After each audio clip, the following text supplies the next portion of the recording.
shoot a shot. I'm coming in hot. Coming in hot. Shoot that. Hey, why not? Yeah, coming in hot. Coming in hot. Just coming in hot. Let's go. So right now I'm the director of the McLaren Leadership Foundation, which is a nonprofit underneath the umbrella of the Salem Chamber of Commerce. So I've kind of transitioned from a corporate job that I had at T-Mobile the last 13 years. Very grateful for the opportunities there. The last 3 years at T-Mobile, I was a leadership consultant, and kind of transferring some of those skills with a very hyper local focus, which has been different for me. When I look at headlines, I'm usually kind of like trying to figure out trends around the world and things that are happening, and then trying to bring it back to and think about how it's going to impact Salem has been different. Also super passionate about just the power of social media. About a year and a half ago, I decided to get focused and try to build an audience on Twitter. That's worked well for me, and just really niching down and talking about leadership and leadership development. Are you pulling from, when I see your posts, they look so crisp and clean. You're pulling your Twitter post into IG? Yeah. So I have, what I have set up now is there's this app called Zapier, which I'm not sure if you're familiar with or not, but what it does is it kind of connects different apps. And so I have it set up that when I tweet something, there's this, app called TweetPic that'll turn it into an image and then automatically saves it to my Google Drive, so I can kind of pull it from there and then post it on IG with it being pretty minimal work, which is pretty awesome. Okay, as I'm getting into the game and trying to not reinvent the wheel every time I do a post. Yeah. I've been looking at your stuff and I'm like, how does he get it to look so formatted? Yeah. I'll send you the link, but it definitely is helpful. There are a few tools out there that'll do it, as more people have been wanting to repurpose their Twitter content on LinkedIn and Instagram. So I don't even have a Twitter. I know nothing about Twitter. Twitter's my favorite. So that might be a space you can educate me on. Yeah, I've been learning a lot about it. So if you ever want to chat through Twitter, anybody wants to talk about Twitter, I will talk about Twitter for sure. Okay. But it's been a great platform for me to build an audience, to connect with people that would have no idea who I was otherwise. But through that, I was actually able to connect with Workweek, which is a company based out of Austin, Texas. Two people that founded Workweek formerly were with The Hustle, which is a newsletter that sold to HubSpot for $60 million a couple of years ago. Okay. But they left and started this new company. And really their thought, which I agree with, is that creators are going to be the new media companies. So it's not going to be like this a huge media team. It's going to be this one person that you know and trust to talk to you about this subject. And so they're helping me build an audience and finding sponsors. We actually got our first sponsor already, which I'm pretty excited about. Sweet. There's that company Questus. So yeah, it can be a really cool opportunity. I'm excited for. Sweet. Yeah. So a year and a half ago, you decide, let me get serious about this. Why? What was... Yeah, I had a friend, he's still my friend, but Colin Landforge, he's the CTO of this marijuana distribution company, Unrivaled, which is Oregon and California based. He just sent me a text to hey, let's build an audience on Twitter. Let's get to 100,000 followers. I was like, all right, let's do it. So I started just digging in and seeing what was working, and paid for courses and some things like that to help propel my growth. And for me, I've always had the goal of being a thought leader in the world of leadership development. Even back 4 years ago when I interviewed for the internal consultant position at T-Mobile, they asked me what my goals were. And and I told them I want to be a thought leader at a national level in the world of leadership development. And social media is really a way that it's pretty level playing field, because it's not about who you are. If people engage with the content, they see you as somebody that is accessible and you can have a conversation with, people want to support that. So, and then so that was really the thought behind it. And then also as a leadership coach, it was a way to market myself and for people to be aware of who I am. But interestingly enough, as I've been going through the process this last a year and a half of really consistently writing about leadership, I realized I really enjoy the writing process almost more than the coaching, definitely more than the sales and recruiting clients. Yeah. But I just love creating content. I love writing. I love putting thoughts into words, and it's through work week, I have an opportunity to really do that and to get paid for it, which is exciting. Yeah, I was looking at the newsletter recently. I mean, before people come on, I usually try to figure out something about them, but not too much because I like this being organic as well. Yeah. Which honestly, I'm finding the interviews I've done with my friends are harder because I know a lot of the story. Yeah. So I'm like having to think about thinking, asking the right word. Like, Yeah. I don't know your story at all. And Yeah. so I'm finding it's easier to not know so much about them. But like with you on social media, I've kind of clicked around and looked at stuff. And I think, and my wife's this way, like she used to blog and she does not really want to be on camera, but she loves writing. And your stuff, I'm like, he must really enjoy that writing aspect because all the pieces that you're putting out, like in print, if you will, where like me, like I'm the opposite. I'd rather probably be on camera talking than writing. But I did check out the newsletter, which you're honestly like your stuff is fire, man. Like some of the stuff that you're writing, like it makes me think about jobs I've been at. And like this is me being salty, but like, man, I want to send the leadership some of this material. Yeah. Like this would have been good when I was underneath you guys. But yeah, the truth about it is companies spend so much on perks for their employees and retention tactics, but the reality is like 75% of whether or not an employee is engaged or not is their relationship with their direct manager. Like not the CEO, not the VP, it's the person they report to directly. That's what's going to have the biggest impact on their experience at work. And it's pretty common that you hire people into a leadership role and then you just kind of want them to figure it out. Mm-hmm. Like you're a leader now, figure it out. That's what I had to do. But you know, there's a lot of drawbacks behind that, and they make decisions, they make mistakes that negatively impact the lives of the people on their team. Yeah. Yeah. And I think one of the reasons I'm so passionate about leadership development is I've seen the impact that a leader can have on somebody's life. When you have somebody that just like beats you down or like makes you feel like you're never good enough, you take that energy home with you, take that energy into the community. But on the other side, if you have somebody that helps you leave work every day feeling inspired and motivated, you take that home to your family as well, right? You take that into the coffee shop or that into the Noble Wave wherever you go for dinner, right? So it's powerful, and there's a multiplying impact when you can help that one person be better. Yeah. Yeah, we go to Noble Wave. We like that place. Actually, Riley is his name, right? Yep. I'm going to have him on, especially his accent. Because he's from, like, he moved from Louisiana, right? Yes. Here? Yeah. So that's got to be a story. So you don't know this about me, but I actually used to have a podcast called New Leader Workshop. Oh. Where it was similar to what you're doing now. Okay.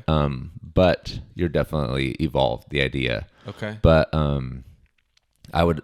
it was when I was starting as a leadership consultant. I started a private practice, and I was like, I want to get my name out there. I want to meet some business owners. So I started interviewing them. But I had an interview with Riley where we kind of talk about his journey and everything. Okay. So I'll send that to you so you can kind of get some background information before you have him on. Yeah. The version 2. Yeah. Yeah. My wife and I, that's one of our favorite spots. But I've always thought, like, I've heard a little bit of his story. But I'm like, man, bro, how did he go from there to here? They did research all over the place, and they just determined, they actually came here with the idea they were going to start a brewery. And that was the whole idea. They wanted to have a beer company, and they found that Salem, Oregon, just the data showed the laws were a little more friendly, and there wasn't as much competition as in some other places. Okay. But then they started a restaurant, and it's worked out pretty well for them. Yeah. So, yeah. Okay. Yeah, we'll have to connect on that. Talk a little bit about what is the McLaren Foundation. What does it do? What's its goals? Whatnot. Yeah, so we do a lot of programming for young professionals, emerging leaders in our community. We want to support, highlight, and connect the people that are going to be leading companies in the future, are going to have the next $1 million businesses, that are going to be on the boards of nonprofits. And right now, I mean, we're seeing the trend where more and more people are working from home. I wish we had data. I honestly wish we had data on how many people are actually working from home for a company that's not in Oregon, because I feel like that's having a much bigger impact on our job market than people think. Because if you can make $16 an hour working from your house, so you don't have to hire childcare, you don't have to pay for gas to get to work, that's probably that might be a more competitive offer than $20 an hour. Yeah. For somebody, and I think that I'll be curious to see the numbers behind that. But also that same person, they're working from home, they're ordering Uber Eats in, they're watching Netflix at night, and they go to sleep and they do it all again. For a lot of people previously, going to the office was their only sense of community engagement outside of maybe an event for their kids at their school. And we really are trying to do our best. Like, let's bring those people out. Let's bring those people together where they can connect. They can form peer relationships. They can understand how they can help each other out. But also, I think if you have friendships within Salem, hopefully you'll be more likely to invest in the city and want to stay here. Yeah. Yeah. Yeah, that's sweet. How long have you been with the chamber? Since November. So it's been almost a year, Okay. which in some ways it seems longer, but in some ways it seems shorter as well. We're getting ready to kick off our next Leadership Salem cohort, which has been a program that's been in Salem for like 30 years. And essentially it's an adult field trip where it's a group of business leaders that meet one day a month for 9 months. And every day we get on a school bus and explore Salem, look at a different areas of Salem. So you get on an actual Blanchette school bus. Shout out Blanchette for the plug. We appreciate you.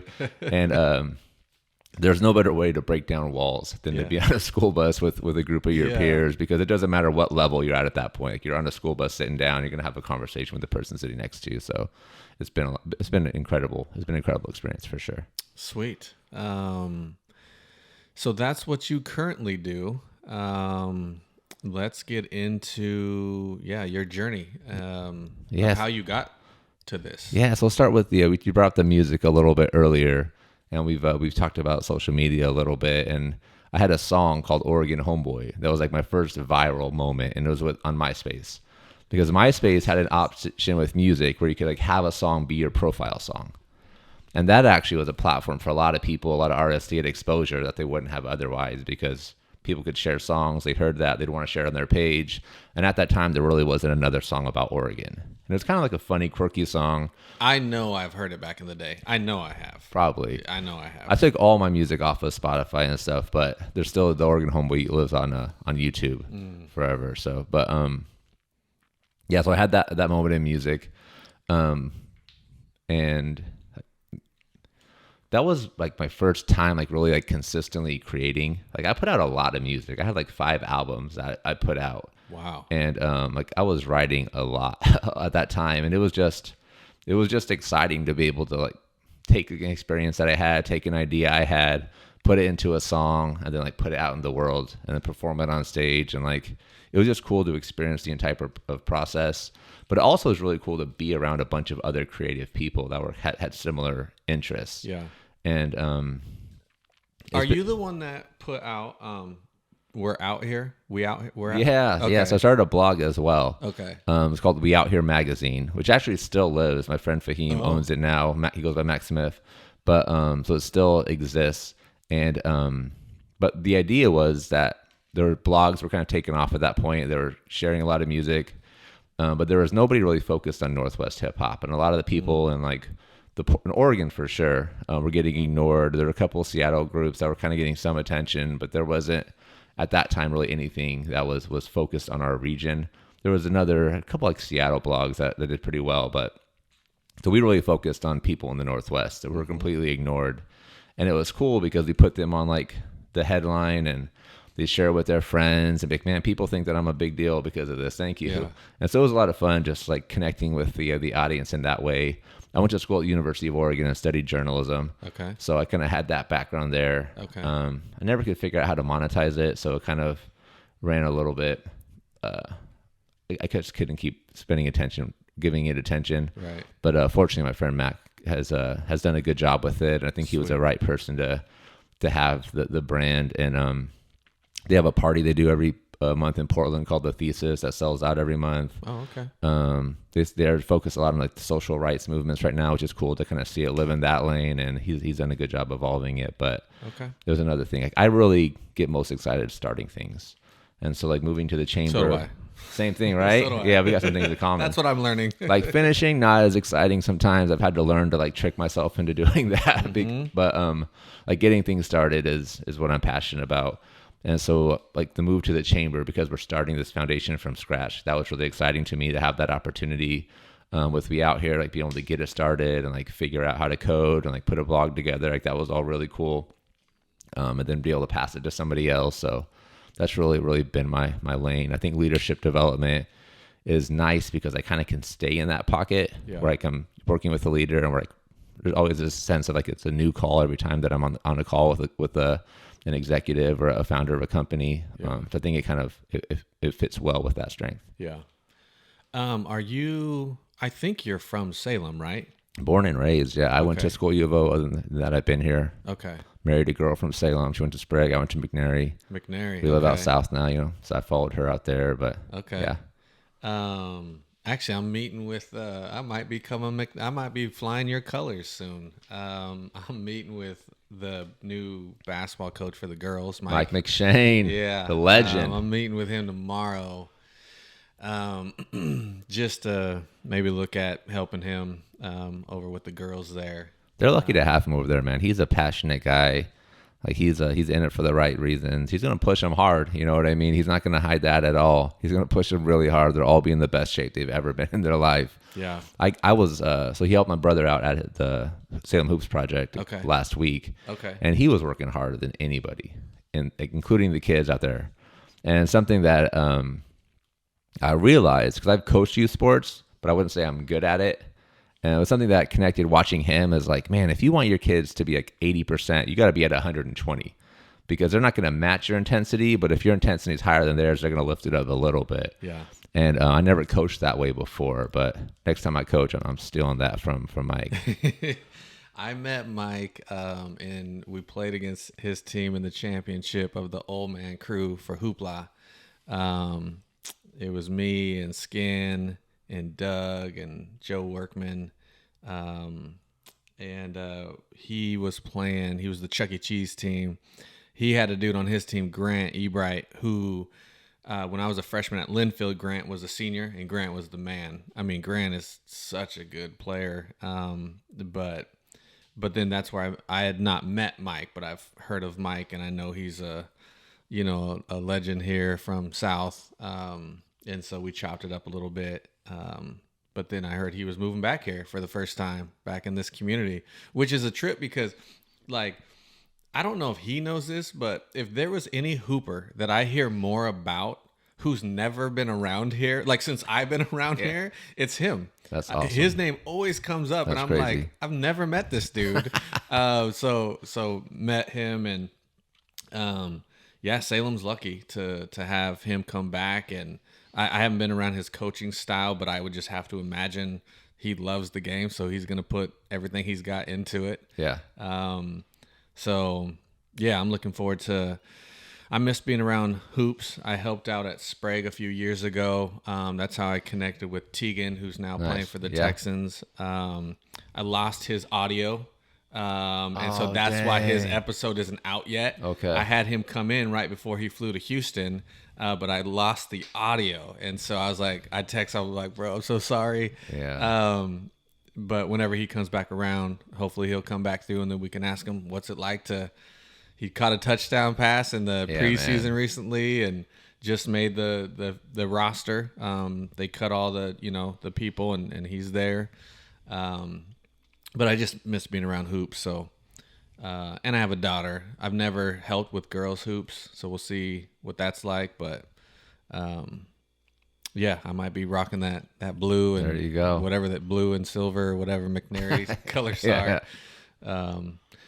Okay, so Kaiser guy. You grew up in Kaiser. So I grew up in Salem. We went to Scott Elementary, like Indiana Avenue off Cordon Road. Oh, okay. And then we moved. And we actually moved because my dad wanted us to play for a good school. Like for him, like me and my brother playing college basketball was always part of the plan. And like saved a lot of money. Unfortunately, I played 2 years at community college. I were paid for by a scholarship. My brother played 2 years at community college. I went to Southern Oregon. Okay. But that was kind of I was always part of his vision is having that. And what year did you graduate? 01. Okay. Yeah. Okay. So I was 2000. Okay. You guys had a really good dude one time. I played. Was his name Shiloh? Yeah, Shiloh Rowland. Yeah, man. He killed me one time in summer league. Man, we showed up to McNary, and I knew nothing about McNary. Yeah. And this dude was so good. Yeah, man. He was a lot of fun to watch for sure. So you played with him? So I didn't play varsity until my senior year. Okay. So I was swinging as a junior. Okay. But you were in the program when he was there. Yeah. Okay. Yeah, but I was in the program, so he was 1 year ahead of me, and he was special. He actually went back to Chemeketa as a 25-year-old or something like that, and played. Never played in college until then, and just dominated. I think he averaged 28 points a game, and he's just a strong man playing against these 18-year-old kids. You know what I mean? And I never got to watch a game, unfortunately, but I heard it was just him just dominating on both sides of the floor. He's probably the one dude in my high school career who I had never heard of. When I think about just a random who is this guy? It was him. Yeah. Coming over here from McMinnville, went across the ferry, and I'm I don't know anyone from McNary. We should be fine. Yeah. And then this dude just killed us. No, he was special for sure, and he has a couple summer league games that he just went off. Maybe that was one of them. It was, yeah. He was tough. Okay, so the rap thing, would you have wanted to make a career out of music? No, not at all. No. At one point I did. Okay. At one point there was a let's make this happen. I was touring up and down the West Coast with Lyndon and JG. We were doing some fun stuff, putting out a ton of content. You know what I mean? But I started meeting some of my favorite artists, and then saw how much they were making for a show, and it's man, you can't support a family on this. I don't know. I don't. So for me, and then even just touring is not fun. You know what I mean? It's a cool idea to get out of state and meet new people. That was fun, but traveling on a van with a bunch of stinky dudes from one city to the next, and you're doing 14-hour car rides to the next show sometimes. Yeah, that's a special person that wants to do that all the time, and God bless them for doing it. But I think for me, music, it was, and it came with a culture of drinking as well. So it really wasn't a positive thing overall. There were definitely positive elements to it. One of those not being being at home at 4 a.m, 3 a.m, and I was married right out of college, and so just super embarrassed by that part of my life for a lot of reasons. A lot of growth happened through it, and thank God I was able to grow past it. Yeah. So when I'll just go back, and so when I was when I was 12, my mother passed away. She had brain cancer. Okay. And it took me a long time to realize how I actually responded to that moment. And it wasn't as much her passing away that had the biggest impact on me, but it was her telling me hey, mom's gonna die. I still remember that moment so clearly in my head. And I remember just going into a shell, an emotional shell of just I'm not gonna feel anything. This is crazy. And I think that led to me really wanting to be accepted by people in some weird way. I always was comfortable standing out from the crowd and not being a follower, doing the right thing. But then I remember when that happened, there was this change where now it's I want to be accepted by people. I want to fit in somewhere. And maybe part of it's the age as well, right? Because I was getting into middle school and that sort of thing. But that kind of led to my first friendships, where I felt I really had a crew of people I was with, is when I started smoking weed and drinking in high school. And that trend just carried on from the time I was 16 to 30. And when I hit 30, I look back at those 14 years, and there's a lot of regret. I was just man, I wasted 14 years of my life. I could have been doing something productive instead of being hungover, every day. Especially, I don't even know how I graduated college. I was hungover every day, Monday through Friday was just a problem. But somehow, made it through and got a degree at U of O. Go Ducks. But switching that thought from the regret to I still have time. Even if I only live 20 years, if I'm focused every single day on getting better at something, you can make cool things happen. And I saw people around me that had done cool things from 20 to 30. And I realized it's too late for me to do it today, but I can have a much better life for myself. In 10 years, I was working an entry-level job at the time, and just wasn't really what I wanted for my family. And as we started thinking about having kids, I didn't want to be the hungover dad that was distracted because he was just hungover from the night before. And I don't want to be that person. Yep. Part of eventually I've had a lot of people ask me like, well, when are you going to share your story? And I'll do it. I don't know. One day I'll do it. I'm going to let this thing evolve and see what it turns into. Yeah. But part of you were talking about like your age and feeling like, man, I missed these years. I've been right there with you. I'm 40 years old. I've said it multiple times on here. And just now finding like, this is my thing. Love it. This is my thing. Yeah. And part of my story as this thing grows and wherever it goes, it will be, bro, I was 40 when I found my thing. Love it. So when you're 28, when you're 38, Yeah. when you're whatever, Yeah. You can still find it. Yeah. I do wonder, where does that like mentality of like, if you aren't successful by 30, you failed. Like, is it sports because people retire at 30, or who knows? But like there is that like thought process. I think sports plays into it. I mean, we're sports guys, so there might be some people that are like, I don't freaking watch sports, so I don't even know what you guys are referring to. But that resonates with me because especially like we're hoopers. And like when you're 30, you're old, like as a hooper, like in the league, like, bro, he's getting old. And I'm thinking like when you're, I'm 40. Yeah. I'm still hooping like 30's not old, but we're all told that these high level athletes, well, they're starting to get older 100%. and they're only 30. Yeah. Yeah. And that's only like the first part of their life. Now we're starting to see a lot of them do different stuff afterwards. Which is awesome. Which is great. Yeah. And really, I mean, because it really showcases how short and limited that time is, and there's so much more life to be had. But yeah, that's definitely been, you know, and maybe that's part of my mentality where I'm like, man, I'm, you know, it's so old, and you know, but it's like, I'm like, I could do this for a long time. 100%. That's awesome. And you know, I've even like peeled that back. I was recently, I think yesterday, talking with my wife about all this, because there's just been, like I said, some neat stuff that's been starting to happen where I'm like, man, that's crazy. Like, and I was like, you know what? Maybe I wasn't ready for this until now. Maybe I couldn't handle what this is and what it's going to become until now.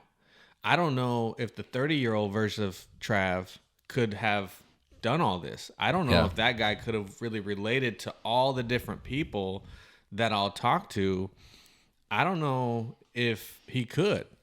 The 40-year-old version, you asked me something about life, I've probably done it really good, really bad, everything in between, probably experienced that. 100%. And so, you know, I really thought like, you know what? I probably wasn't ready.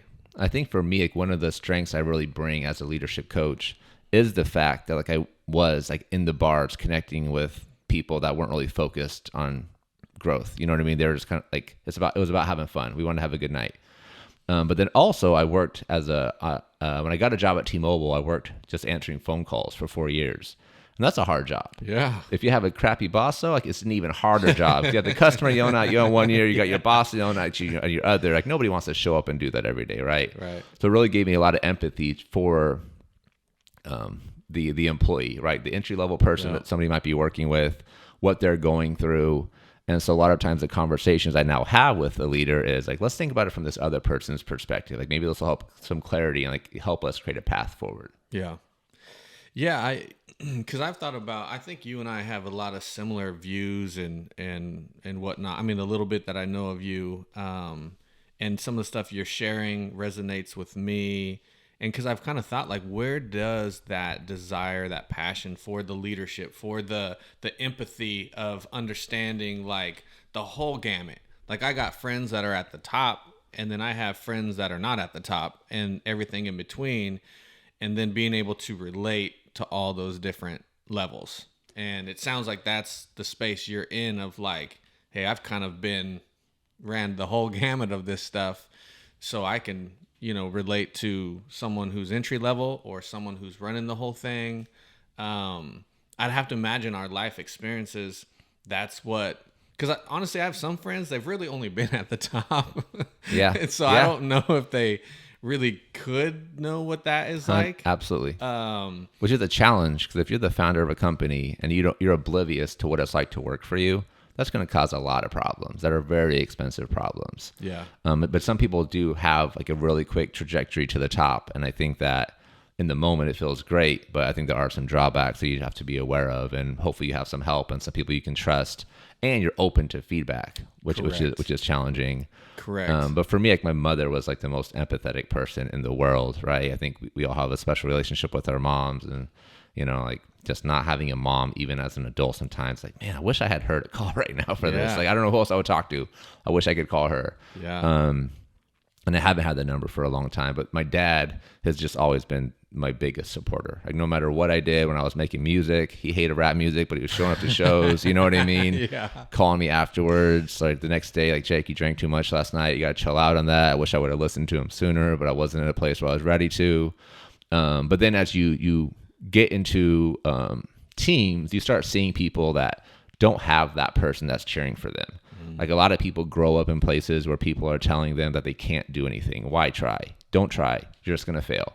And like, that message is so toxic, and you have to be aware of that when you're leading teams, because you don't know the home life people are going home to.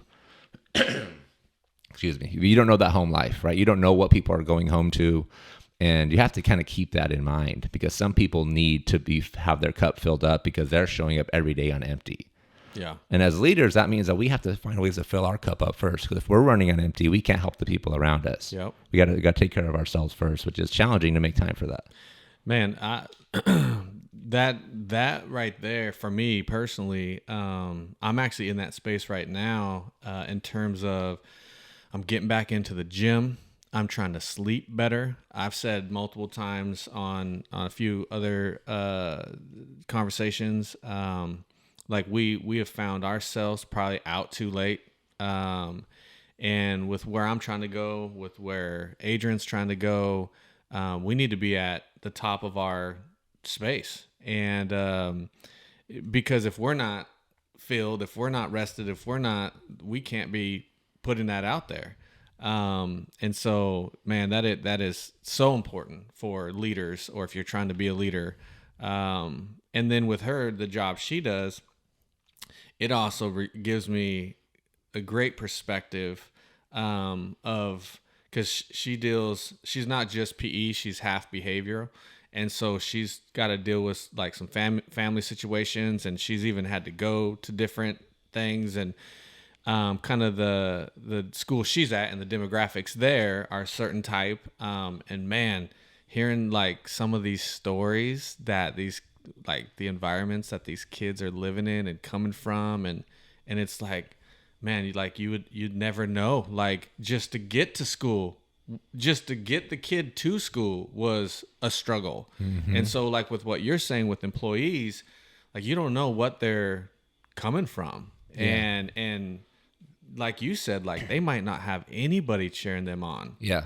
They might be the first person in their family that has a job, the only person in their family that has a job. And for them to be there every day, like, that's a win. You can build off of that, right? You can help them understand where to go from here and help them with their trajectory of their life. Because sometimes one conversation just sparks it. You know, we wish, like, especially as a coach, like, I wish every conversation I knew the right things to say to spark that change. We don't. But if we're trying consistently, like similar to the Instagram post we were talking about earlier, where sometimes they just hit. Yeah. Like, sometimes that conversation will just hit. Somebody will, like, flip a switch. They'll see something in themselves they didn't see before, and they can run with that. Yeah. And I think but it takes first, like, getting to know the person and really taking the time to understand why they're doing the things that they're doing. Right. Because people generally don't wake up and be like, I'm just going to go suck at work today. You know what I mean? Like, that's generally not the mentality people have. It's a very rare situation. And so when somebody does show up and does suck at work, you have to figure out, like, is there just, like, something that they don't know how to do? Right. Or is there, like, something else going on in the back of their head that's taking up so much of their energy it's hard for them to focus? Yeah. And when we can see somebody and understand who they are, it's a lot easier to have an impactful conversation, which is good for the relationship.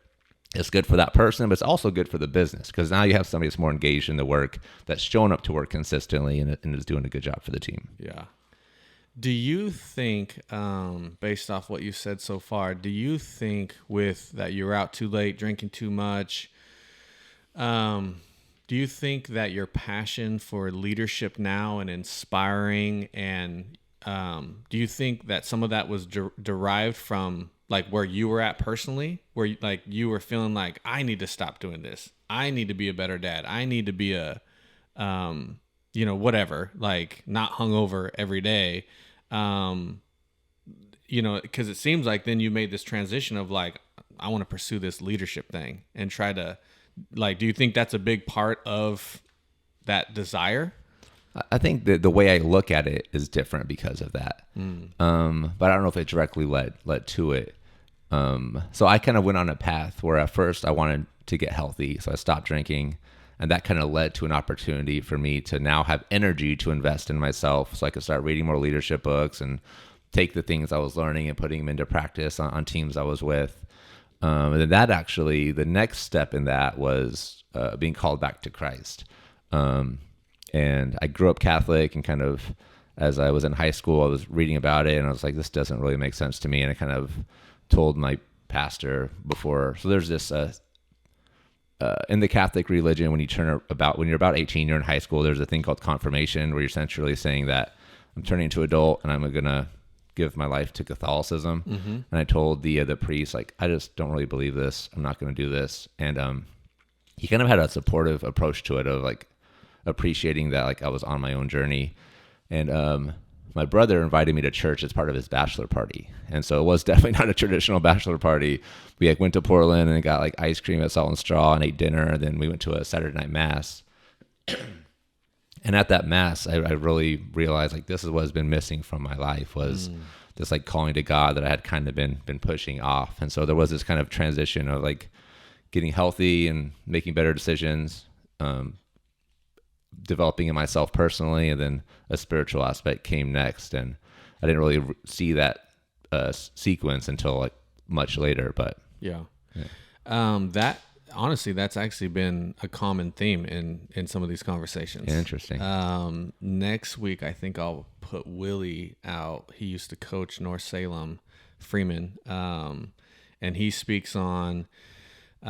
He was back-to-back Coach of the Year at North. And then he got in a hit and run deal on I-5. Doesn't remember the running part. And then he stopped drinking.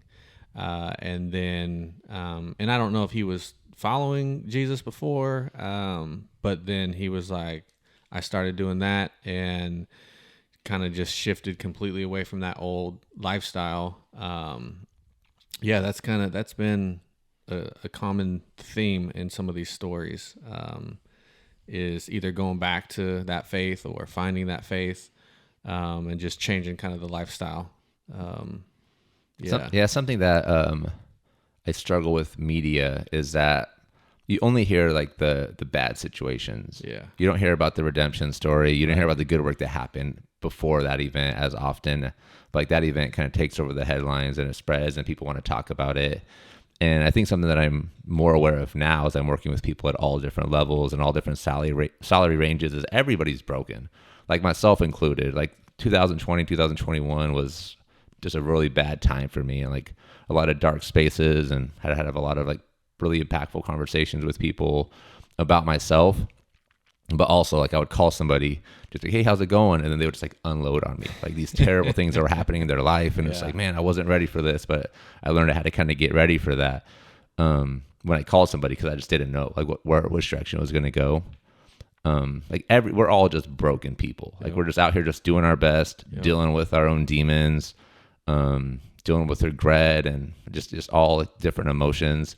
And I think that we can do a lot better as a society of just being empathetic to that fact that like people are broken. Like stop being a jerk. Like just be nice to people. Most people are out here just doing their best. You know, speaking about that, I got a comment on one of my posts yesterday or the day before. I don't know who it is, but she wrote, I don't know who you are, but the content you're putting out, something like the content you're putting out is gold. You're asking all the right questions. Keep doing it. And I responded and I said, hey, I appreciate that. I'm just a dude trying to show people that we're more similar than not. Yeah, yeah. And a big layer of this podcast is to communicate that. And that's why earlier when I was trying to figure out what is this conversation and how do we have a conversation where everyone gets to relate? Everyone is invited to this conversation, and it's the struggle. because everyone struggles. No one has made it. It doesn't matter how much is in the bank account or not. Everyone still struggles. Even rich people struggle. Yeah. It's just different. They just have different, obstacles. And some aren't different, but some are just having more resources. But yeah, society is quick to tell us why we're so different. And I thought, let's try to have a conversation because the reality is, I mean, at least in my years and meeting people, is we're typically more similar than not. Yeah. And I think we look for those similarities is how we can resolve conflict as well. So me and my wife have coached all of our kids' teams. And there was one team we coached that had a kid that was much younger, but he was playing with a buddy, so he had to ride to practice. So he was playing with an older group. But he's slower. He didn't understand the game. We're playing basketball. Just didn't really understand it. Was doing his best to keep up. He was having fun for the most part. But his mom one game got really mad that he wasn't getting the ball. Nobody was passing to him. And she came with a friend at halftime and approached me pretty aggressively, just really mad. Like, none of the kids are listening to you. You're a terrible coach. Like, my son needs to get the ball. He's out here working his best. And like the initial reaction is to be like, go away. Like, your kid is like 3 years younger than everybody. Right. He's slower than everybody. He should be playing at his own level. He'd probably be having more fun, just to get defensive, right? But something gave me this moment clarity in this moment. Something gave me a moment of clarity in this moment to take a pause and like really try to understand where this person was coming from. And I said, I can tell you care a lot about your son. Like, you want the best for him. And like in that moment, she like took a deep breath. She's like, yes, I'm sorry. I know you're doing your best out here. It's just frustrating to see him not. But like disarmed the situation, just taking that moment to like understand where somebody was coming from. Yeah. And there definitely are moments in my life I wish I would have taken that same approach, and I didn't, right? But I was glad that like with maturity and understanding that like this is how we can resolve conflict, is just try to see people where they're at, understand, why people do the things that they do. And generally, if we have those data points, it makes more sense. Even things that seem completely irrational make more sense when we can kind of take the time to just see where they're at. Yeah. And that's how we can build the connection and really, really help a relationship. Yeah. Yeah. You saying the comment about like people are, most people are just doing their best. I've actually had that conversation with God where, especially with some people in my personal life that I've struggled with or been hurt by or whatnot. But the way that I think, I overthink everything. I analyze things over and over. My brain just never stops. I'm always like, well, why did they say it like this? Or why did their body move like, what? Like I just overdo everything. And I've had the conversation. I'm like, God, I wish like you could just audibly say, Trav, they're just trying their best. Like, I just wish I knew like, hey God, was that their best? Because if I know that, like almost like I would treat them differently. Yeah. I would be more empathetic to them.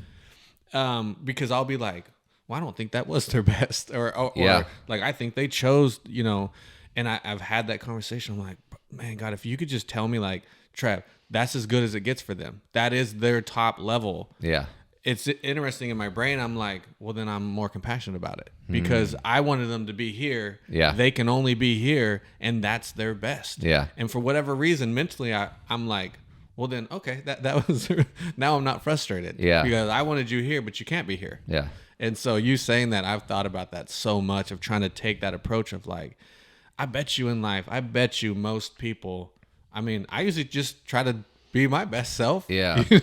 Yeah. You're about my age, so I can make a Tupac reference and you'll get it. But he has I think he wrote a poem where, I remember him talking about it, like the rose that grew out of the concrete. Yep. Whereas like people are so quick to like judge the rose for not being perfect. Like, this is a rose that grew out of the concrete. Like, this is a miracle. Like, let's just accept like that is what we're looking at right now. Yeah. And I think for like people that are trying to make things happen, we can do a better job of like not going straight to the criticism, especially with people we don't even know. Like, it's not helpful criticism. We're not trying to be productive. Right. We're just in the comments arguing with each other about somebody, which is just a while. I think that even, this is a tangent, but I think that Salem would be like 20% better overnight if people just all agreed, like, I'm not going to argue in the comments anymore. Like, just that one thing. We're going to take that one step forward. I'm just not going to be in chat rooms arguing with a stranger. Right. Nobody's ever like changed their opinion about something because somebody was arguing with them on a Facebook comment. Like, I don't know. We can just start there.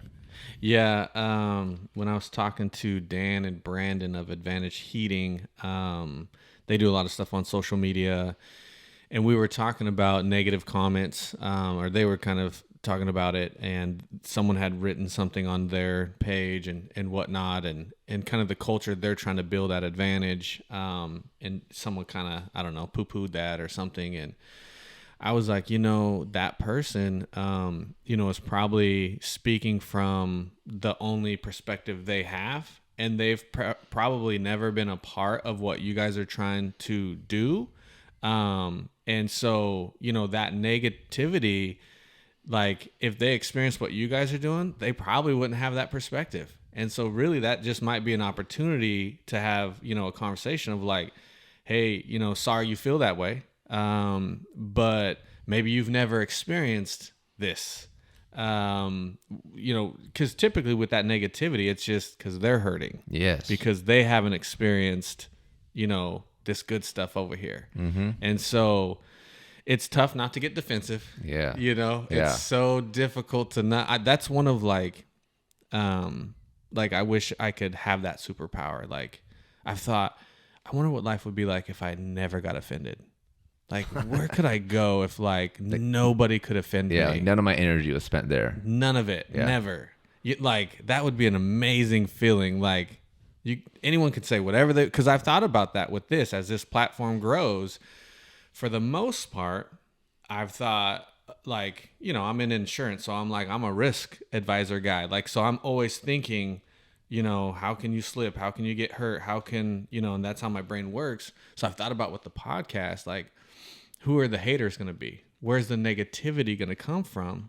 Because the idea of all this is really positive. We're talking about people's stories and giving encouragement, and everyone's invited, but I know there's always going to be that negativity. Yeah. And so I thought I wonder, where that's going to come from. And I will say, there was this week, actually, there was a comment that was probably the first kind of, most of them were like, hey, this is awesome. But there was one that was, that person's just struggling, and couldn't really relate with what was being said in the clip. And so I've even, for me, I'm like, hey, as this thing grows and whatnot, I don't want to be offended. Yeah. I need to be able to say, okay, that's their opinion. Yeah. And sometimes there might be value, right? It might be good feedback. You're talking about your friend earlier. It might have been before we were recording, but sometimes the criticism is there's valid things that we can take away from it. But then other times you're right. It's somebody that's just trolling online, and we got to be careful of giving that too much of our attention. Right. Yeah. That's something I think that, being a white guy in rap music definitely helped me develop tough skin for sure. Because we would be doing shows some random bar in California where people just show up to drink. They had no idea there was going to be a show here, and people just yelling at us on stage. Probably the private parties are where we would generally get heckled the most, where there'd be a few people that kind of were excited for it, but then people are like, dude, these white guys are on stage acting black. It's first of all, you're an idiot for having that perspective. But yeah, it definitely helped me. And I would be in Salem passing out flyers, and people yell racial slurs at me. People are just out of control for sure. But going through that experience just helped me understand. You can't just you can't listen to everything everybody's saying. Yeah. Because if I'm trying to make music, I need 1% of people to like it. There's gonna be 99% of people that don't like it. But if I can do this thing that I'm doing for this audience and make it the best I can for them, it's okay if other people don't like it, because it's not really for them anyways. Yeah. You mentioned that you went through some tough stuff 2020. I mean, obviously 2020 was crazy with COVID. And last year, is that anything you want to speak more on? Yeah, I can talk about some of it. I think for me, just being an extrovert, getting a lot of my energy connecting with other people and being in the room with people, and then not having that, it just gradually kind of took a toll on me. And I got back into heavy drinking, and I'm at home anyway, so might as well pour an extra, make this one a double. That was a real thing. It was. That was a real. I've actually had some people here, but some restaurant owner people talked about I mean, the liquor stores were open back, like when everything Killed else was liquor closed. store killed it. Dispensaries killed it. Like, yeah.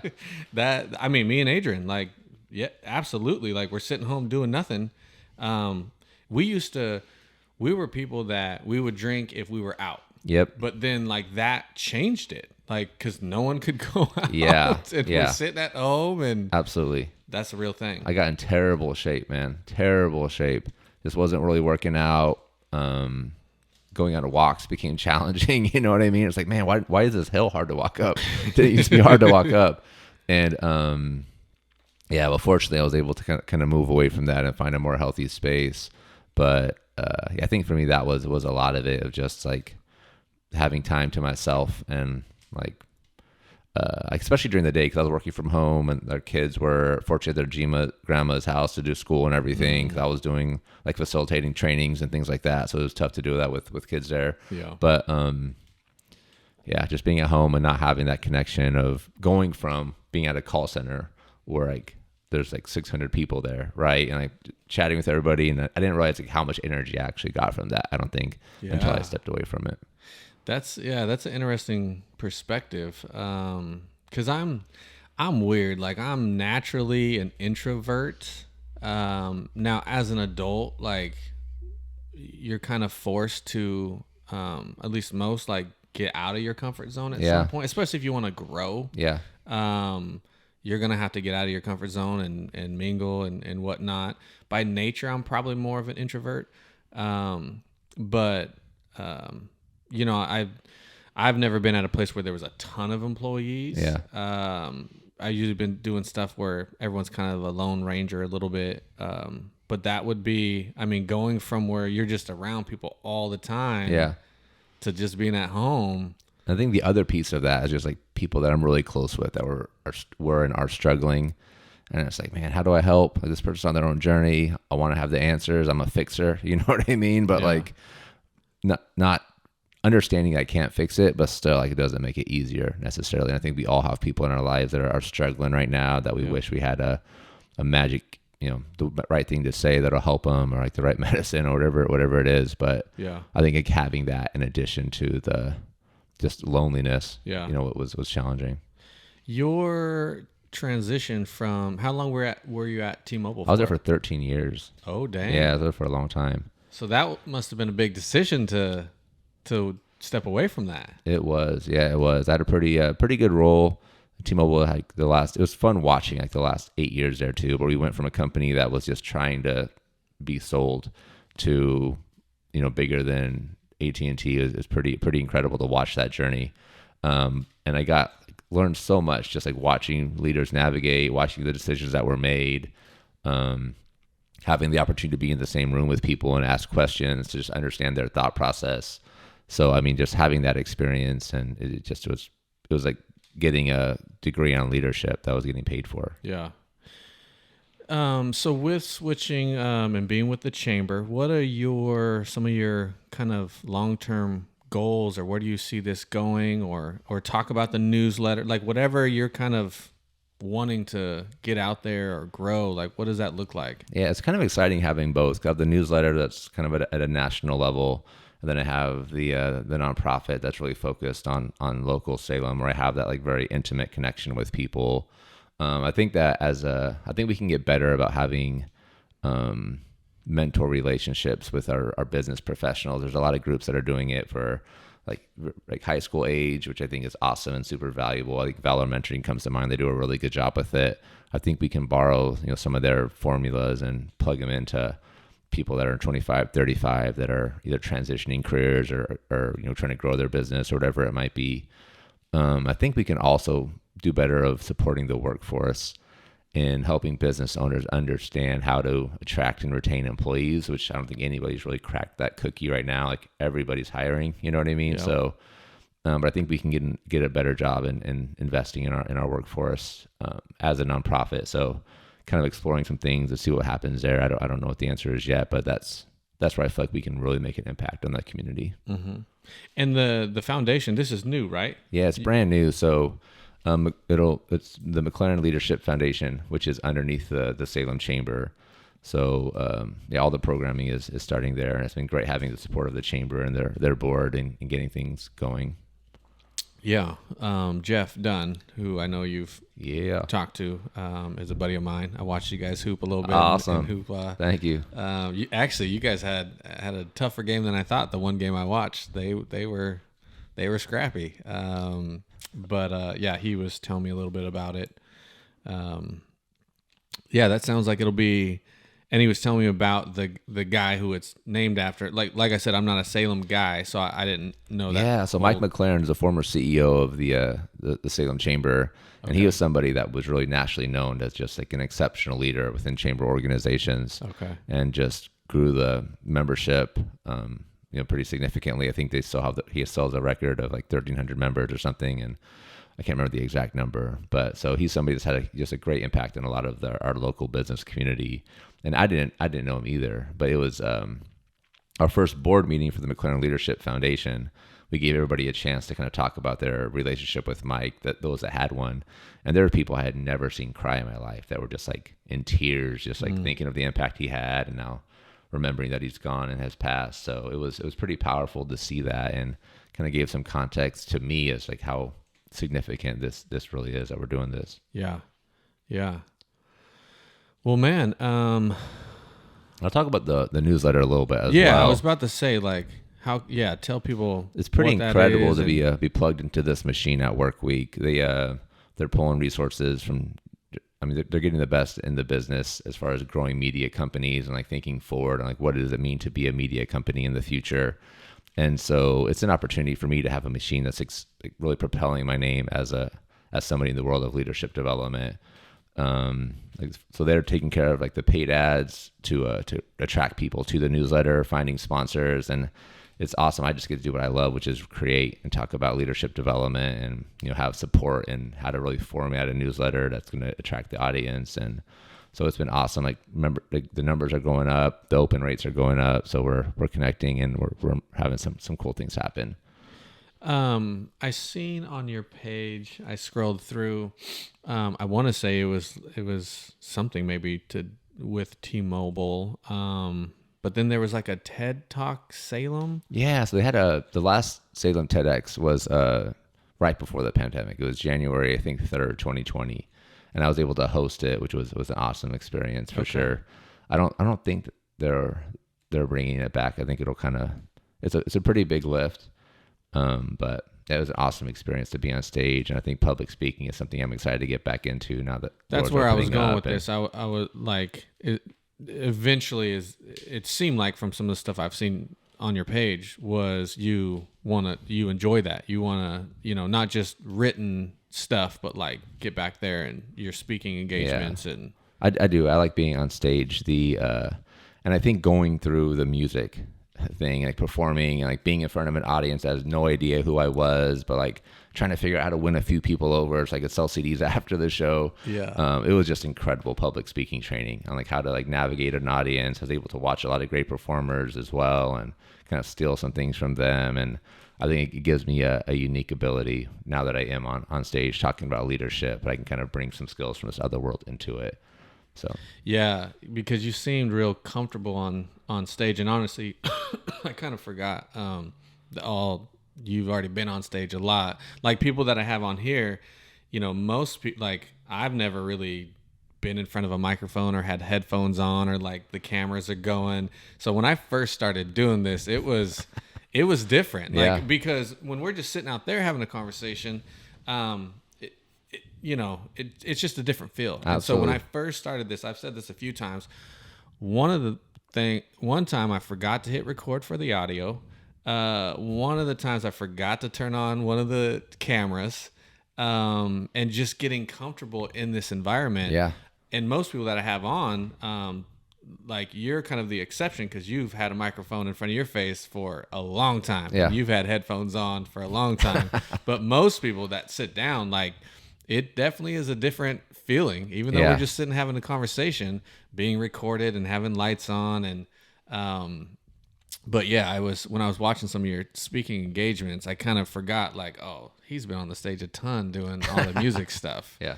But now, I've been doing this now, I don't know, I have 12, 13, and it's starting to feel more like I wasn't a podcaster, but now I'm doing podcasts. Yeah. So trying to just, accept like, yeah, I guess I do podcasts now and be used to hearing myself like this. And, but yeah, I'm getting more used to it.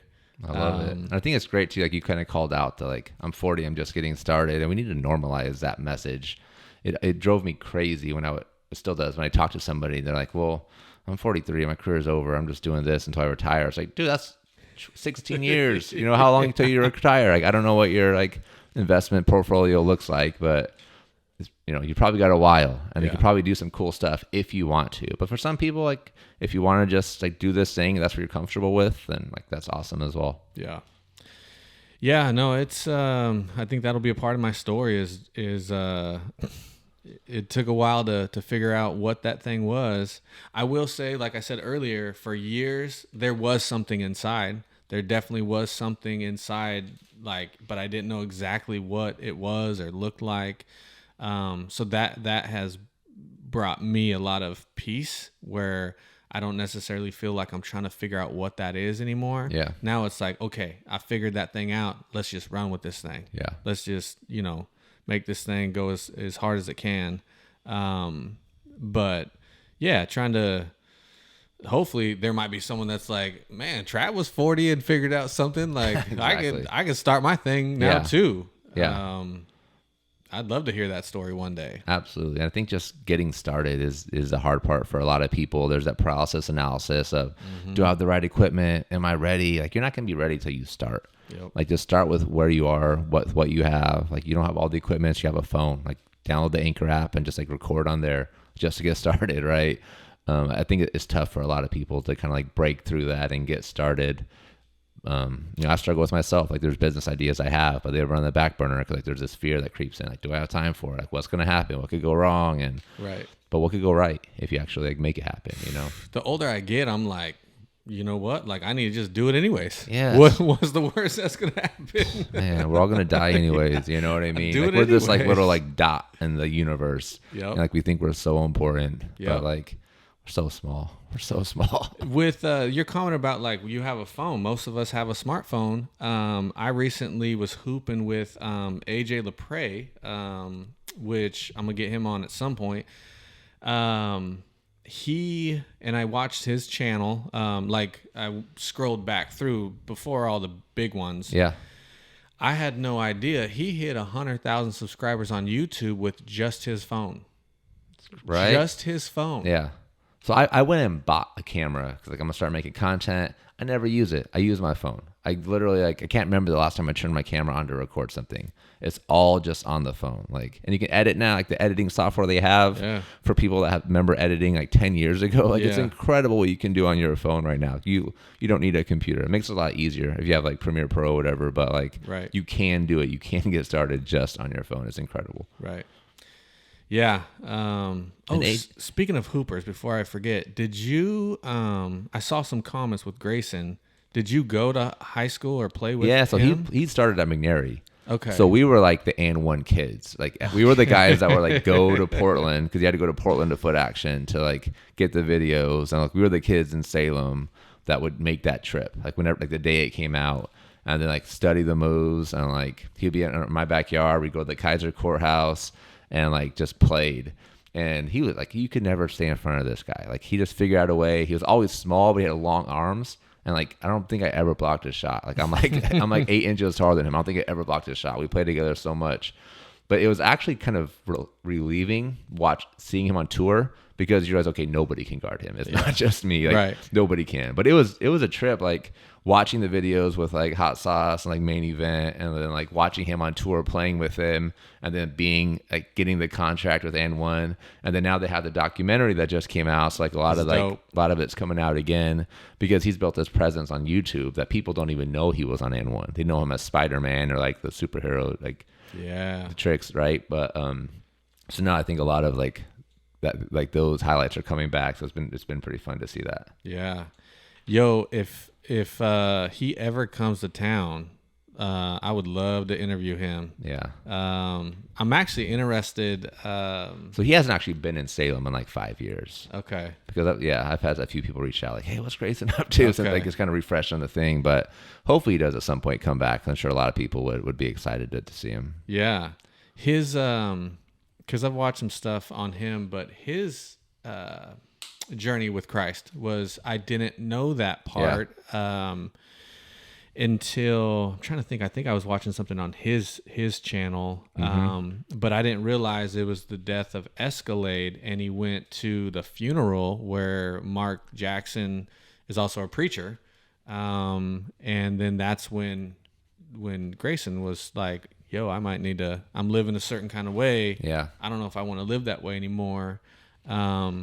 Because I did notice over the last few years, I mean, with myself being a Christ follower, I did notice Grayson started talking about Jesus more in some of his content. And I was like, I always thought, I'm like, I wonder when that transition happened. Yeah. Because now he definitely speaks on it. And he's not ashamed to speak on that. But I watched this, so I think it was something on his channel, and it Escalade's funeral and Mark doing the funeral. But yeah, he's got some cool stuff going now on. Yeah. I mean, he's got quite a presence on YouTube. Yeah. He's in that Adam Sandler movie that just came out. Yeah. It's kind of cool seeing him, like a little montage clip, but like that relationship is there. So hopefully that'll be cool if that was just something, but yeah. It's fun rooting for him from Salem. Yeah. I think you got to be the closest person of knowing him. Like you grew up with him. But he'd be, I mean, I'm trying to think if there's someone more notable than him in the sports community from Salem. I mean, Teagan's in with the Texans, but it's kind of weird though. Like somebody on YouTube has a bigger presence than somebody that's in the NFL. Yes, you know what I mean. But that's just like the world we're living in now. Like I know, my kids were devastated when they found out AJ LaPrey wasn't making videos any longer. It's like, what? It's been a long time. It's like, yeah, I think he's done, dude. He's kind of transitioning on. So like, kids get invested in that stuff. So with that, AJ, sorry AJ if I'm putting you on blast. So I started hooping with him on a men's Sunday night at well, it's not the Hoop anymore. It's called something different. Yeah. The Field House. Field House. Yep. And so getting into this, I was already like, man, who's some local people that are like on YouTube and doing this kind of stuff? So I was already like, man, I'm gonna get a hold of this AJ guy, and I helped out at Sprague, and he went to Sprague, and I'm like, I can connect with him at some point. So funny story about AJ though. So I performed at his sister's 16-year-old birthday party, Kamala, when I was doing music. It was the most awkward show I've ever done in my life, but it was fun. Is she the one that's like an agent now? Yep. Okay. When she was 16, they invited me over. So I don't know how old AJ was at that point. Like he was must have been real little, 10 or something. Yeah. But yeah. Okay. Sorry. No. I've seen her like with like Chet Holmgren, like making some moves. Yeah. So anyway, Skin was like, hey, you want to, this was leading up to Hoopla because I hadn't played in a while. He was like, hey, you want to run on Sundays and just try to get into somewhat shape before we do the Hoopla weekend? Yeah. I was like, yeah. So in the thread, I see AJ's name. I was like, oh, dope. Like I meet him and, you know. So we played a couple games, introduced myself. And then one night he was like, yo, one of your little clips popped up. Like that was cool. I was like, yeah, I'd love to have you on. Here's the premise. Yeah. And I was like, bro, I watched one of your videos and you talk about your journey with basketball. And I said, you have to have the most unlucky journey in basketball I've ever heard of. How many times that dude has been hurt and come back and hurt. And he keeps coming back, dude. It's so dope. People underrate that. So like, I was like, bro, I already wanted you to come on. But then I watched that of like, that's the whole purpose of this podcast is that struggle and getting back up. And how did you, I kid you not, we start playing in that game. A few minutes in, he gets hurt. Dude. That's terrible. He blows out his ankle. Oh my gosh. Has to leave. Like and then never came back for the rest of like he sent a picture and it was, we kind of thought like you just rolled your ankle, be out for a week or two. Yeah. He sent a picture and it was bad. Man. And I was like, dang. But I was talking to him right before then, and And I was like, yo, you haven't put out anything. He's like, no, I haven't done anything in a while, but he's like, I might start making content again. So I don't know if he's going to. That's a grind, man. YouTube content is just like a different world. I think people underrate how hard that actually is. And even like just making a video is hard, but then like all the details that you have to get into to like make it engaging, it's just like, yeah, it's a lot. There's a lot of learning that has to happen there. And to your point, people want like the instant result. They want that like immediate gratification of like posted it. All right, let's go viral. But that's not how it works. Like your first videos are gonna be terrible. Yep. And nobody's gonna watch them. But Yep. you have to like go through those hoops to get good at anything. Yep. So I mean, I think it's incredible. Like him, like Tanner Morgan, like how long, and like Grayson, of course, like how long they've been just grinding making YouTube videos is pretty impressive because you can make good money when you figure it out. But it's still a lot of work, man. Yeah. It's hard. Yeah, no, it's getting into this game. It's been, which now, like I look back on that clip that I watched Lewis Howes say when he was like, okay, first do it because you think you have something to offer the community. If you start something just thinking, I want to make money at this, it just isn't going to last. It's just not like you need to do it because you would do it anyways type of thing. Yeah. And for me, this right here, I've had that thought. I'm like, will I keep doing this if I never monetize it? And honestly, I probably will because I like the connections. I like the relationships, the feedback that I'm already getting from people like, man, that was good. Or like Lacey's, she sent me a couple texts. She tagged me in that post yesterday where like people have reached out to her and say like, watched it, listened to it. Awesome. Lacey's has like almost 100 watched hours on YouTube. Crazy. And then the downloads, I can't see how long people are listening. Yeah. But she's got like 60 downloads. And I mean, her episode's what, an hour and a half long? Yeah. So like, that's a lot. I mean, I'm assuming if people download it, they intend to listen to it. Yeah. So, like even that, like for her own personal life, she's got people reaching out like, whoa, that was awesome. Or encouragement or so that alone I'm like, yeah, I'm gonna just keep doing this. Something that I tell myself when I start getting a little bit like I don't know if I want to keep doing this or not is like thinking about the amount of time it makes to something and like what if it just helps one person. Like if I write like a Twitter thread that maybe takes me like 45 minutes to an hour, like man, like what if nobody shares it, what if it doesn't go viral, like or like I don't get a lot of followers from it. Right. If you have that perspective, then it's like maybe it's not worth it. But if I have this perspective of like, what if this helps one person that like needs to see this message and it helps them with their team? Like would I spend 45 minutes helping a person? Yeah, I would do that. I think like having that lens. I think it also helps like how I write because if I'm writing to like one specific person, it just helps things flow more naturally and people kind of connect with that more than if you're just like trying to write to a general audience. I don't know if that makes sense or not, but yeah. I don't know. I think that like shift in mentality has helped me for sure. Yeah. Well, what have I not asked you? This is a good conversation, man. Yeah. Anything else you want to share? Anything? Not that I can think about. Not that I can think of. But you're doing an incredible job, man. Like I love that we have this in our community. I'm excited to see, how you grow it and where it goes from here. You got the logo made by your daughter, so now you have to because you can't let your daughter down. You know what I mean? Yo, you're invested. You're in it now. How bad I want one of the videos to hit 100,000 views now. Yeah. Just to be like, is it cool yet? She'll probably up it. She'll probably like 150. Yeah. Kids are funny, man. I remember when I hit 30,000 followers on Twitter. And I showed my kids like, what? You have 30,000 followers? Because YouTube, I have like 100 subscribers or something like. And so they were kind of like, oh, that's pretty good, Dad. I was like, well, look at Twitter though. And like kids just like live in this world like that. That's like social currency. That's more than money. It's like how many followers and likes. Yep. This is another random conversation, but I remember. I'm curious if it's the same with your kids.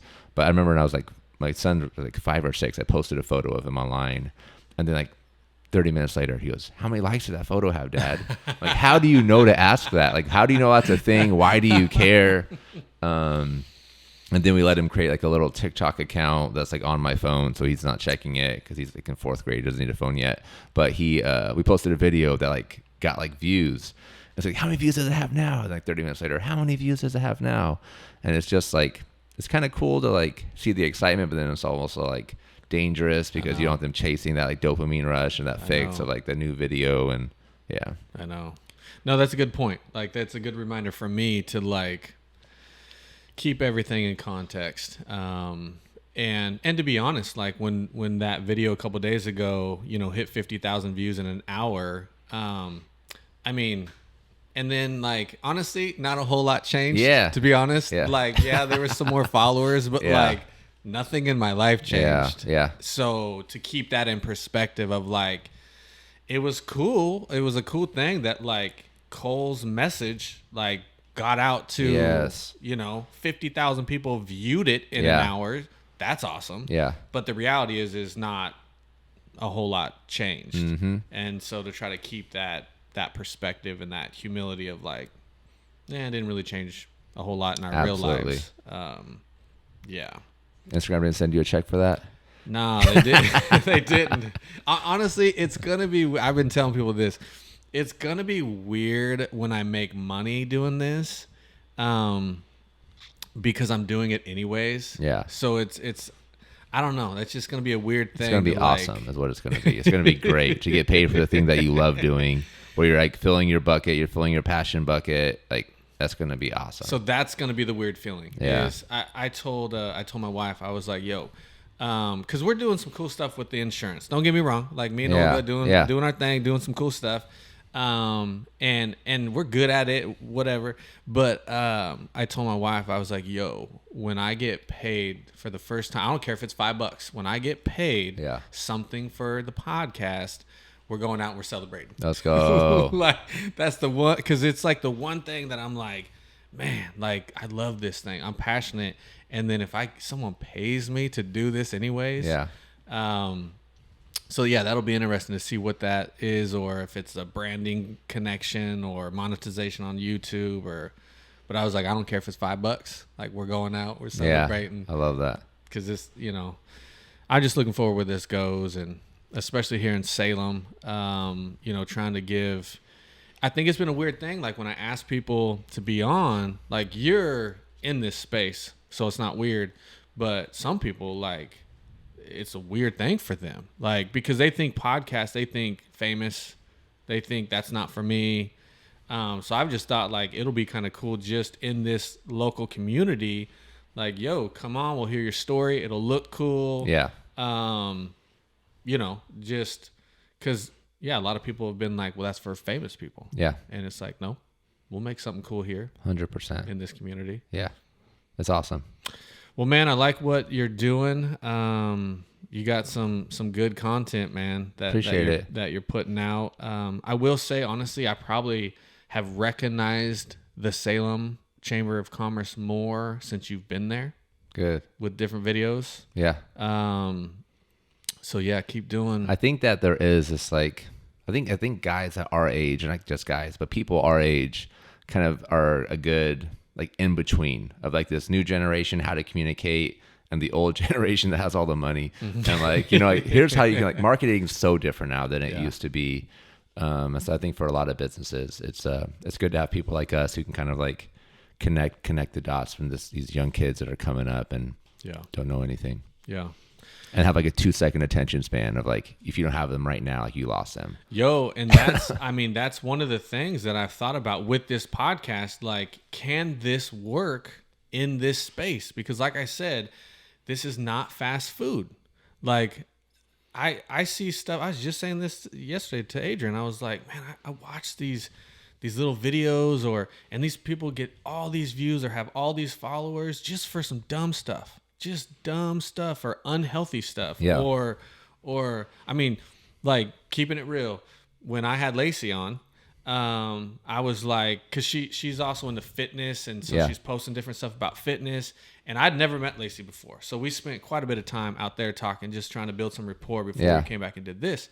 But I was like, the culture that I'm kind of going against is, I said, for example, if I had you on here sitting in a bikini, I would have so many more views. I would get so many more comments. Just because you were in a bikini, as opposed to you're just wearing clothes. And so I have thought, is there a space for this? Because it's a deep, meaningful conversation, and it's not just real quick thing. So that's been one like for me as I'm building this, like, man, will people listen? Will they Yeah. like? Because it's so easy just.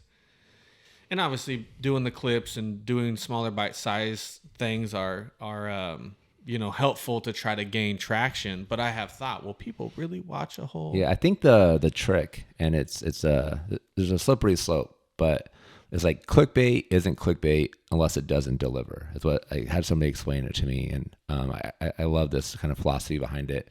Like for me, on Twitter, I have this thread that I wrote. And the hook is, like the first tweet I have is the hook, like kind of like a headline, is if you haven't read these 21 books, you shouldn't be leading anybody. Now, I don't actually believe you should read all these books before you lead a team. But like it's just this hook that encouraged people to share it and like dig in deeper. And then people were arguing, like, you don't have to read. But like all that engagement like spurred this machine of like helping more people see this content. And I post this thread like every 4 months. And every time I post it, I get like 2,000 new followers on Twitter. Because like people just, one, people like to argue with the headlines, but then also two, when people open it, they say, oh, there's some books here I haven't read before. I should probably check these out. Or there's some that I love, and I'm going to comment on how much I love those. And so I think the trick of going viral is like a clickbait headline, but then something with substance. Yeah. And that's the tricky part of it. There's a lot that goes into it. Yo, well, two things. With what you just said, it's funny you just bring up that. Okay. Because before you got here, I was on your Instagram. Okay. And one of the ones I clicked on was, if you haven't read these 3 books and you're leading, you shouldn't be. Yeah. And I clicked on that one to be like, yeah. what books are these? So that's a real thing. And then with Lacey, when I was... because I asked her some of the photos that she posts for fitness, and I told her like I'm a hater a little bit of some of the stuff that's, I'm like, why are you posting that? Like, are you just trying to get like, are you thirsty? Like, I wouldn't post something like. So I asked her, and some of it was like off camera, but I was like, yo, like, and she goes, well, hey, this was like, she put me on to some game here. She goes, hey, that last post that you referenced, that first one where I'm in a bathing suit, she said, if you scroll past, what was it? And I was like, yeah, it wasn't you in a bathing suit. She was like, yeah, it was a bunch of nutrition, eating. She goes, I get them to click on it, and then I give them what I'm really trying to communicate to them. Yeah. And I was like, yo, yeah. That's, so like with what you're saying, like to get them to engage, and then, but hey, this is really where I'm trying to take it. Yeah. It's tricky, man. It's all psychology. Yeah. People are getting too smart too on this stuff, like knowing how to trick people, and it's a lot though. But this has been great, man. I love this. I appreciate you coming by, bro.